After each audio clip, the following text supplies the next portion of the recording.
नमस्कार मित्रों, मैं Dharmraj Meena, assistant professor government PG college Pratapgarh. एक बार फिर आपका स्वागत करता हूं इतिहास की चर्चा में। तो मित्रों, आज तक और अब तक हम जिन वीडियोस में चर्चा कर चुके हैं वो सविनय अवज्ञा आंदोलन और इरविन पैक्ट तक हम चर्चा कर चुके हैं। आज हम जो चर्चा करने जा रहे हैं वो सविनय अवज्ञा आंदोलन के प्रभावों के साथ सेकेंड राउंड टेबल कॉन्फ्रेंस और कम्युनल अवार्ड के बारे में हम आज चर्चा करेंगे। तो मित्रों, हम ये जानते हैं कि इरविन पैक्ट गांधी और जो इरविन के मध्य में हुआ था 5 मार्च 1931 को, तो हम उसकी जो शर्तों को देखते हैं। सविनय अवज्ञा आंदोलन को स्थगित कर दिया गया था, राजनीतिक कैदियों को छोड़ दिया गया था जो कि आपराधिक प्रवृत्ति के नहीं थे, और इसी के साथ कुछ मांगे कांग्रेस की मान ली गई थी कि भाई जो करबंदी का आंदोलन के तहत जो ज़मीनें जब्त की गई थी वो वापस कर दी जाएंगी अगर वो नीलाम नहीं हुई है। तो कांग्रेस का जो के ऊपर जो कानून बनाए गए थे या फिर इस प्रकार के जो कानून बनाए गए थे जो एंटी मूवमेंट लॉ थे, तो उन सब कानूनों को गवर्नमेंट वापस लेगी। तो इस प्रकार के जो कानून थे उनको वापस ले लिया गया, लेकिन गांधी इरविन समझौते के तहत कुछ बाकी रह गया था। एक तरीके से हम देखा जाए तो नेहरू रिपोर्ट की जो मांग थी वो वास्तव में एक औपनिवेशिक स्वराज को हासिल करने की मांग थी, और जो 1929 का जो पूर्ण स्वराज की जो मांग को लेकर जो आंदोलन करने का जो डिसीजन कांग्रेस वर्किंग कमेटी ने गांधी जी को दिया था, तो कहीं गांधी इरविन समझौते के मध्य में वो चीज़ें नहीं थी। गांधी इरविन समझौता सिर्फ सविनय अवज्ञा आंदोलन को एक स्थगित करने का एक कार्यक्रम मात्र था, क्योंकि उसका जो निर्धारण था, उसकी जो आगे की बातों का निर्धारण होना था वो सेकेंड राउंड टेबल कॉन्फ्रेंस में होना था, मतलब दूसरे गोलमेज सम्मेलन में। क्योंकि पहले गोलमेज सम्मेलन में कांग्रेस ने हिस्सा नहीं लिया था। क्यों? क्योंकि सविनय अवज्ञा आंदोलन चल रहा था। तो डेफिनेटली जो भी शर्तें कंडीशंस अब डिसाइड होनी थी, तो वो इरविन महोदय जो कि ब्रिटिश गवर्नमेंट के दबाव में आके गांधी जी से कंप्रोमाइज़ कर रहे हैं, जिसे दिल्ली घोषणा भी कहा जाता है, इसको दिल्ली समझौता भी कहा जाता है क्योंकि दिल्ली में हो रहा था। तो डेफिनेटली एक बराबरी के स्तर पर किया गया एक समझौता था। तो गांधी जी इस मायने में संतुष्ट थे कि पहली बार जो ब्रिटिश गवर्नमेंट है कि हमसे बराबरी के स्तर पर बात कर रही है। डेफिनेटली कुछ और लोग भी संतुष्ट थे, लेकिन जो कांग्रेस के एक तरीके से जिन्हें युवा कहा जा सकता है, युवा कांग्रेसी थे, सुभाष नेहरू इत्यादि, जिन्होंने पूर्ण स्वाधीनता का सपना देखा, पूर्ण स्वराज का मांग की जो सपना देखा, वो लोग निश्चित रूप से इससे निराश थे।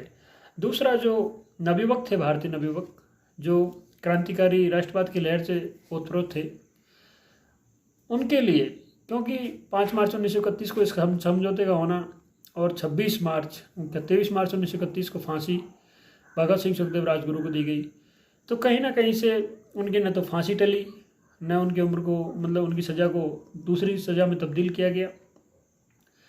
तो कहीं ना कहीं गांधी जी से लोग आक्रोशित भी थे कि गांधी जी शायद इस मामले में सफल नहीं हो पाए इरविन महोदय से।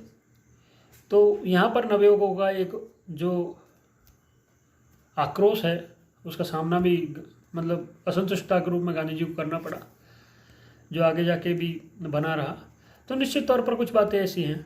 अब हम चूँकि देखते हैं कि second round table conference first हो चुकी है, अंबेडकर महोदय तीनों कॉन्फ्रेंसेज में भाग ले रहे हैं, जिन्ना भी पार्टिसिपेट कर रहे हैं, और क्योंकि मुस्लिम और दलित जब ये दोनों पहले फर्स्ट कॉन्फ्रेंस में जब दोनों लोग गए थे, मोहम्मद अली जिन्ना और बी आर अम्बेडकर, हालांकि और बहुत सारे लोग गए थे, लेकिन हमको यहाँ पे जो समस्या है, समाधान है, वही देखना है कि जो राउंड टेबल कॉन्फ्रेंसेस थी, गोलमेज सम्मेलन के जो प्रावधान थे वो ये थे कि हमको साइमन कमीशन की रिपोर्ट पर चर्चा करनी है। इसी तरीके से जो साइमन कमीशन पर जो विवाद उभरा उसके प्रत्युत्तर में नेहरू रिपोर्ट आई, और उसके प्रत्युत्तर में जिन्ना का 14 सूत्र आया। और इन तीनों चारों चीज़ों के बीच में कहीं ना कहीं अंबेडकर महोदय का एक दलितों के लिए आवाज़ उठाना ये भी सामने आ गया। क्यों? क्योंकि न तो नेहरू रिपोर्ट में इस चीज़ का जिक्र स्पष्ट तय नहीं किया गया था, तो वहाँ असंतुष्ट थे। जिन्ना के 14 सूत्रों में तो कहीं ना कहीं इतनी स्पष्टता थी नहीं कि अल्पसंख्यकों के लिए। तो मुस्लिम और एक तरीके से जो नेहरू रिपोर्ट, जो जिन्ना की जो 14 सूत्री रिपोर्ट थी और नेहरू रिपोर्ट थी, वहाँ पर अंबेडकर महोदय ने अपने आप को ये पाया कि यहाँ पर दलितों के लिए कहीं संरक्षण नहीं है। तो डेफिनेटली उन्होंने साइमन कमीशन का स्वागत भी किया था और साइमन कमीशन को वो अपनी मांगे दलितों के नेता के रूप में रखने भी गए थे। तो साइमन कमीशन का स्वागत उन्होंने किया, अपनी मांगे रखी। तो इस मांग को नोटिफाई किया गया साइमन, क्योंकि साइमन कमीशन की ही रिपोर्टों पे चर्चा होनी थी वास्तव में। तो यहाँ पर हमको एक तथ्य समझना जरूरी है कि यहीं पर जो साइमन कमीशन की रिपोर्ट के इर्द गिर्द ये वातावरण घूम रहा है, ये जो गोलमेज सम्मेलन है, क्योंकि सांप्रदायिक समस्या का एक विकराल रूप जिन्ना के 14 सूत्रों ने खड़ा कर दिया था। ऊपर से कांग्रेस अब जो पहले सेपरेट इलेक्टोरेट को स्वीकार कर चुकी थी 1909 के अधिनियम में, अब वो पीछे हट रही है और वो कहीं ना कहीं से सांप्रदायिक जो पृथक चुनाव पद्धति है उसको स्वीकार नहीं कर रही है नेहरू रिपोर्ट में। तो यहाँ पर एक गतिरोध उत्पन्न हो चुका था कहीं से जो कांग्रेस और लीग का, और इन दोनों का मिला के किसका, ब्रिटिश गवर्नमेंट का। तो एक तरीके से कम्युनल ट्रायंगल बन चुका है, जहाँ पर अब हम दलितों को भी शामिल हुआ देखते हैं, क्योंकि अम्बेडकर महोदय भी आ चुके हैं। तो डेफिनेटली एक बहुत गुत्थी है यहाँ पर, जो हमको थोड़ा सा इतिहास के विषय से देखनी है। तो मित्रों, सविनय अवज्ञा आंदोलन, हम थोड़ा सा इसके इम्पैक्ट पर चर्चा कर लेते हैं।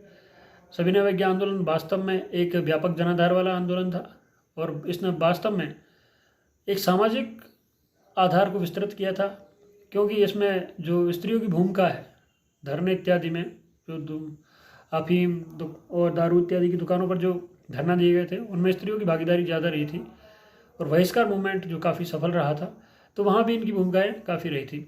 तो एक तो व्यापक जनाधार लिए हुए था, कृषक, मजदूर और छात्र, अध्यापक, सब लोग इसमें इंक्लूडेड थे। मजदूरों ने बहुत सारी जगह हड़तालें की, किसानों ने कर नहीं दिया, तो और अध्यापकों ने और छात्रों ने स्कूल कॉलेजेस छोड़ दिए थे, इंस्टीट्यूट छोड़ दिए थे।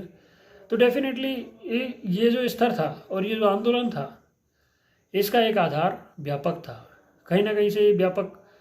और राजनीतिक कॉन्शियसनेस, जो जिसे राजनीतिक चेतना कहा जाता है, तो असहयोग आंदोलन के बाद एक बड़ा पड़ाव हम देखते हैं, क्योंकि 1922 में जो चोरा चोरी कांड के कारण जो स्थगित हुआ था आंदोलन, वो अब सविनय अवज्ञा के रूप में उभरा।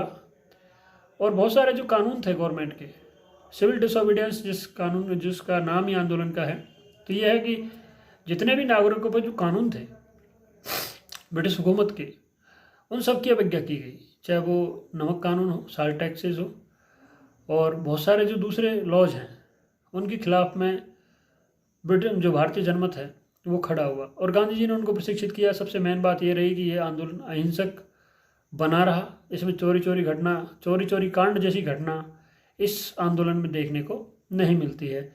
और जहां हम असहयोग आंदोलन की इस आंदोलन से तुलना करते हैं, तो वहां देखते हैं कि उस आंदोलन को बगैर समझौते के कि ब्रिटिश गवर्नमेंट ने वहां पर कोई दखल नहीं दिया था, और गांधी जी ने खुद ने 5 फरवरी 1922 को उस आंदोलन को अपने आप खुद ने स्थगित कर दिया, और वहाँ पर उल्टा गांधी जी को गिरफ्तार करके जेल में डाल दिया गया। यहाँ पर इस आंदोलन के दबाव के चलते, क्योंकि दांडी मार्च और दांडी मार्च से फिर धरासना, तो डेफिनेटली एक जनमत का जो प्रशिक्षण था और अहिंसात्मक जो आंदोलन था उसने, और इंटरनेशनल मीडिया, अब भारत का रुख और भारत की जो औपनिवेशिक जो सोच थी वो बाहर जा चुकी थी। इंटरनेशनल बिरादरी भी कहीं ना कहीं से इसको ऑब्जर्व कर रही थी। तो ये जो चीज़ें थी अब अलग दृष्टिकोण पैदा कर रही थी। तो डेफिनेटली सविनय अवज्ञा आंदोलन असहयोग आंदोलन से डिफरेंट था। यहाँ पर गांधी जी को बराबर की वार्ता के लिए अरविंद महोदय बुलाते हैं। तो एक तरीके से ये चीज़ हमको असहयोग आंदोलन में नज़र नहीं आती है।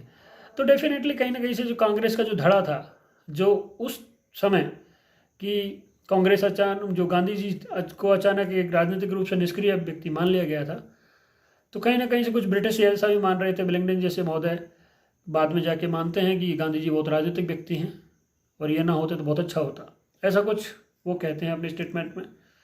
लेकिन जो कोई कुछ भी गए, गांधी अर्बन पैक्ट हुआ, और गांधी अर्बन पैक्ट से सविनय अवज्ञा आंदोलन स्थगित हुआ, और सेकेंड राउंड टेबल कॉन्फ्रेंस के लिए गांधी जी तैयार हुए और कांग्रेस के प्रतिनिधि के रूप में सेकेंड राउंड टेबल कॉन्फ्रेंस में भाग लिया।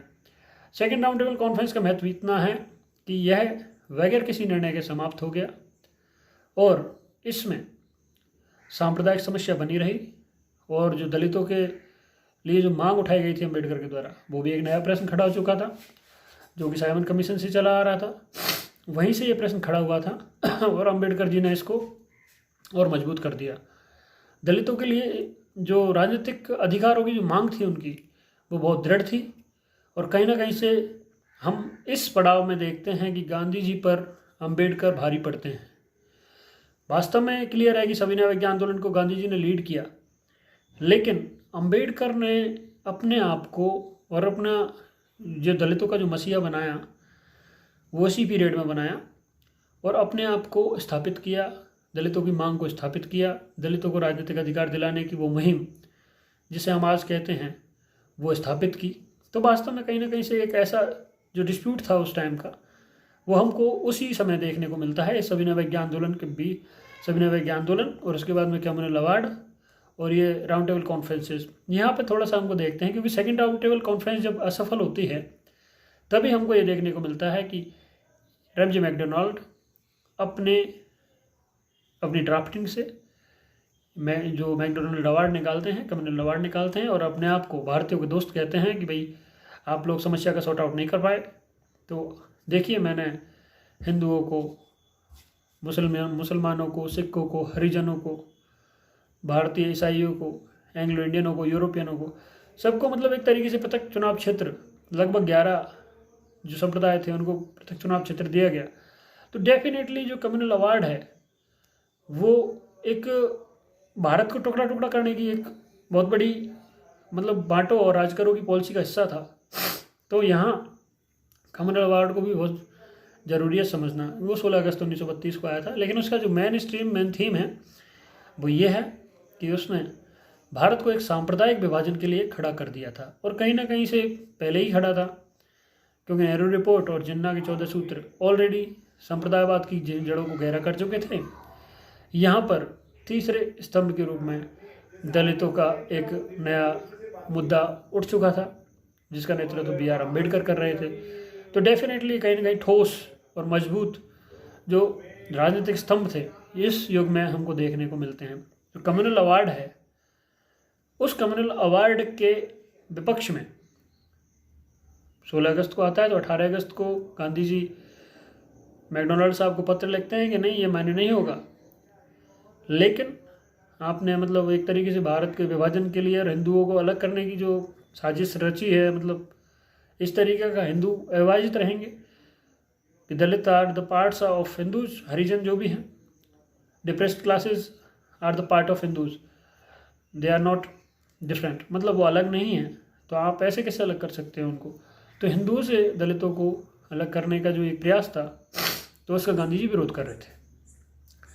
अब यहाँ पे ये था कि अम्बेडकर महोदय चाहते थे, उन्होंने सांप्रदायिक अधिनिर्णय या सांप्रदायिक जो पंचाट था, कम्युनल अवार्ड था, मैकडोनाल्ड पंचाट था, इसका स्वागत किया। इससे पहले वो साइमन कमीशन की मांग जो बात थी उसको भी मान चुके थे, उनके सामने भी अपनी बातें रख चुके थे। तो कहीं ना कहीं से अम्बेडकर महोदय का पलड़ा भारी होता जा रहा था। अब हम देखते हैं कि ये जो चीज़ें हैं इस बिटवीन जिन्ना महोदय भी हैं जो अपनी मांगों को देख रहे हैं कि भाई हमारा भी कुछ हो रहा है कि नहीं हो रहा। तो यहाँ एक कम्युनल ट्रायंगल की सिचुएशन आ चुकी है, जहाँ एक ब्रिटिश गवर्नमेंट है, इधर दलितों के मसीहा अम्बेडकर साहब हैं, इधर गांधी जी हैं, उधर जिन्ना हैं, तो सिचुएशंस अलग डिफरेंट टाइप की हो रही हैं। सविनय अवज्ञा आंदोलन के बाद का इतिहास थोड़ा सा डिफरेंट है गोलमेज सम्मेलनों तक का। तो हमको ये जो इम्पैक्ट था ये हमने देखा। अब थोड़ा सा हम जो इसका जनाधार के मामले में अगर इसका विश्लेषण करें सविनय अवज्ञा आंदोलन का, तो पाते हैं कि जो बॉर्डर्स पर खुदाई खिदमतगार जो लाल कुर्ती दल है, खान अब्दुल गफ्फार खान का, सीमांत गांधी जिसे कहा जाता है, उनका पार्टिसिपेशन रहा था। राष्ट्रवादी मुसलमानों का भी इसमें प्रतिनिधित्व रहा था। ऐसा नहीं है कि हाँ मुस्लिम लीग और जिन्ना की जो सोच थी और जिन्ना का जो पक्षधर लोग थे उनका इसमें सपोर्ट नहीं रहा था, लेकिन राष्ट्रवादी मुसलमान इससे जुड़े हुए थे। लेकिन वो संख्यात्मक भले ही कम ही थे, लेकिन प्रतिनिधित्व था। और दूसरी बात कि हम यहाँ देखते हैं कि जो ये आंदोलन है ये अब उस तरीके का आंदोलन नहीं है जो असहयोग आंदोलन की तरह बगैर किसी परिणामों को लेके नष्ट हो गया। या फिर एक, मैं ये नहीं कह रहा कि असहयोग आंदोलन का कोई परिणाम ना रहा, हालांकि उसी की एक आगे की कड़ी है, वास्तव में उसके आगे की कड़ी है, क्योंकि अब जो परिणाम वहाँ वंचित रह गए थे, जो ब्रिटिश गवर्नमेंट वहाँ झुकी नहीं थी, वो यहाँ पर मजबूर हुई झुकने के लिए। उसको मानना पड़ा कि Congress is the major part of India, और एक सबसे बड़ी पार्टी है जो बहुत सारा हिंदुस्तान की जो हुकूमत है उसको हम बगैर कांग्रेस के लीड या फिर बगैर कांग्रेस के साथ हम बातों को साझा किए एक रेस्पॉन्सिबल गवर्नमेंट, उत्तरदायी शासन की व्यवस्था हम नहीं बना सकते वहाँ पर। मतलब हम कोई भी जो इम्प्लीमेंटेशन है, किसी प्रकार का क्रियान्वयन है, वो without Congress we can't go there. मतलब हम वहाँ पर विदाउट कांग्रेस नहीं चल सकते, हमको कांग्रेस को साथ लेना ही पड़ेगा।